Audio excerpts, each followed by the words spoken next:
আলোচনা করব যে কিভাবে আমরা গুগল অ্যানালিটিকটা সেট আপ করবো।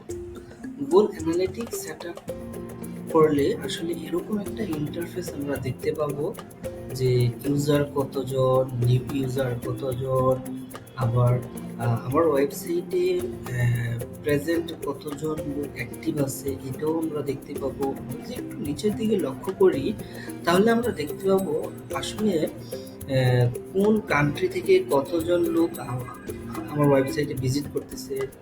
বাংলাদেশ থেকে 9 জন, ইউনাইটেড থেকে 8 জন, ইন্ডিয়া থেকে 5 জন, ইন্দোনেশিয়া থেকে 0, পাকিস্তান থেকে 1, রোমানিয়া থেকে 1 জন ভিজিট করতেছে। এবং আমরা যদি এইটা লক্ষ্য করি যে অর্গানিকভাবে সার্চ করতেছে 6 জন, রেফারেল ভাবে 19 জন, ডিরেক্ট আছে 16 জন, অর্গানিক সোশ্যাল আছে 7 জন। সো আমরা গুগল অ্যানালিটিকের মাধ্যমে আমরা পুরো রিপোর্ট শিটটা আমরা দেখতে পাবো যে আমার ওয়েবসাইটটা কতটুকু পারফর্ম করতেছে। সো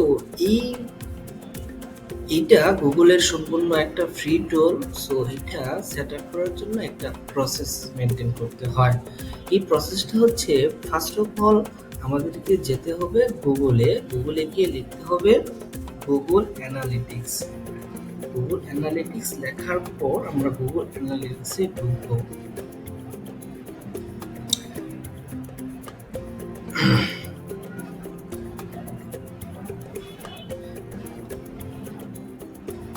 যেহেতু আমার অ্যাকাউন্ট করা আছে, সো এরকম আমার অ্যাকাউন্টে এরকম শো করবে। আর যদি অ্যাকাউন্ট করা না থাকে তাহলে এরকম শো করবে। যদি অ্যাকাউন্ট করা থাকে পড়বে তাহলে এরকম শো করবে, আর যদি না থাকে তাহলে এরকম শো করবে। আমরা এই যে নিচে যে একটা অ্যাডমিন সেটিং নামে একটা বাটন আছে এটাতে ক্লিক করব। ক্লিক করার পর আমরা চলে যাব যে ক্রিয়েট অ্যাকাউন্ট। আমরা ক্রিয়েট অ্যাকাউন্টে ক্লিক করব। ক্রিয়েট অ্যাকাউন্টে ক্লিক করার পর এখানে একটা নাম সেট করব। আমরা এটা আপনার ক্লায়েন্টের যে নাম ওই নাম সেট করতে পারবেন, অথবা আপনার প্রজেক্টের যে কোনো একটা নাম সেট করতে পারবেন। তবে আমি রিকমেন্ডেড করব আপনি আপনার ক্লায়েন্টের নামটা ইউজ করবেন, অথবা আপনার ওয়েবসাইটের নামটা ইউজ করবেন। সো আমি একটা যে কোনো একটা নাম দিয়ে দিলাম। আসলে আমি নাম দিয়ে দিলাম সাপোজ। সো আমরা এটাকে টিকমার্ক দেব। টিকমার্ক দেওয়ার পর আমরা নেক্সটে যাব। নেক্সটে যাওয়ার পর এখানে প্রপার্টির নামটাও আপনার ক্লায়েন্টের নাম দিবেন। আপনার ক্লায়েন্টের নাম গুডলে মনে করি আর কি, গুডলে। সো আপনি যাবেন নিচে, ডলারটা ঠিকই থাকবে, কারেন্সিটা ঠিকই থাকবে। সো আমরা এখানে যদি টাইম জোনটা চেঞ্জ করতে চাই তাহলে টাইম জোনটা একটু চেঞ্জ করতে পারি। আমরা বাংলাদেশ করে দেব টাইম জোনটা, যেহেতু আমি বাংলাদেশ থেকে করতেছি। বাংলাদেশ টাইম জোনটা বাংলাদেশ, কারেন্সি ডলারই থাকবে। দেন নেক্সটে যাব। নেক্সটে গিয়ে এখানে আমাদের বিজনেসটা কি, এটা কি আমাদের 1 থেকে 10 এমপ্লয়ি না 11 থেকে 100 এমপ্লয়ি। যদি ছোট থাকে তাহলে আমি স্মল এমপ্লয়ি দিয়ে দিলাম।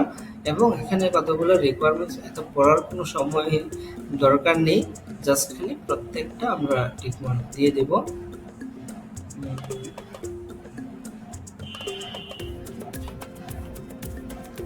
টিকমার্ক দেওয়ার পর আমরা যাব নেক্সটে ক্রিয়েট।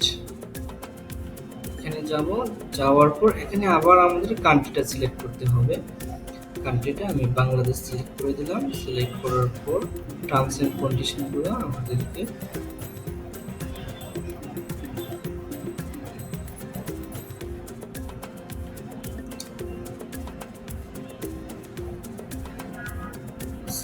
টার্মস এন্ড কন্ডিশনটা ফিল আপ করার পর অ্যাকসেপ্টে যেতে হবে। অ্যাকসেপ্টে যাওয়ার পর এরকম একটা ইন্টারফেস শো করবে। আমরা কি ওয়েবের জন্য করব, না অ্যান্ড্রয়েড অ্যাপের জন্য করব, না iOS অ্যাপের জন্য করব? আমরা অবশ্যই ওয়েবের জন্য করব। সো আমরা ওয়েবটা সিলেক্ট করব।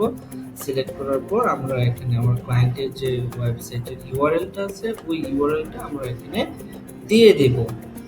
আমরা ক্লায়েন্টের ওয়েবসাইটের ইউআরএল সাপোজ আমরা মনে করি যে ক্লায়েন্টের ওয়েবসাইটের ইউআরএল হচ্ছে এটা। দেন আমরা এটাকে সিলেক্ট করে দেব। আমরা যেহেতু এইচটিটিপি আছে, so আমরা এইচটিটিপি কেটে দেবো এখান থেকে। দেন এখানে একটা নাম দেব, ক্লায়েন্টের যে নাম আমরা ওই নামটাই দিব।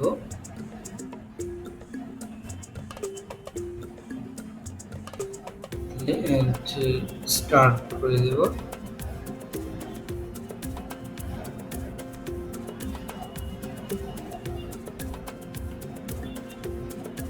দেওয়ার পর আমরা ভিউ ইনস্ট্রাকশনে যাব। ভিউ ইনস্ট্রাকশনে গিয়ে এখানে ইনস্টেট ম্যানুয়ালিতে আমরা ক্লিক করব। ম্যানুয়ালিতে ক্লিক করার পর এখানে আমাদের একটা কোড শো করতেছে, এটাকে আমরা কপি করব। কপি করার পর আমাদের ওয়েবসাইটের যে ব্যাকএন্ড পার্ট আছে, আমরা ওই ব্যাকএন্ড পার্টে চলে যাব।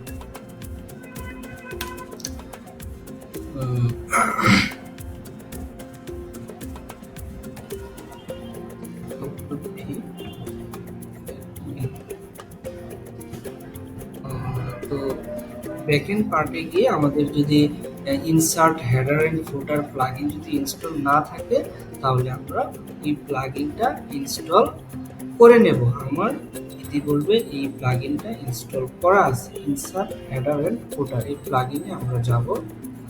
গিয়ে আমরা যে হেডারসের সেকশনটা আছে, ওই সেকশনটা আমাদের যে কপি করা যেই কপি করা যেই এটা আছে, এটা আমরা পেস্ট করে দেব। এইভাবে আমাদের আছে, সুতরাং আমরা পেস্ট করলাম। এবার পেস্ট করে দিয়ে আমরা সেভ এন্ড সেভ চেঞ্জে আমরা ক্লিক করে দেব।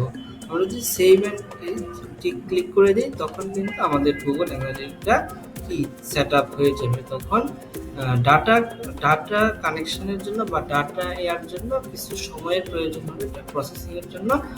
তখন আমরা এভাবে আমাদের একটা ইন্টারফেস দেখতে পাবো, আমাদের ওয়েবসাইটের ইন্টারফেস কখন কোথায় থেকে কত ভিজিটর আমার ওয়েবসাইটে ভিজিট করতেছে। আশা করি সকলেই বুঝতে পারছেন।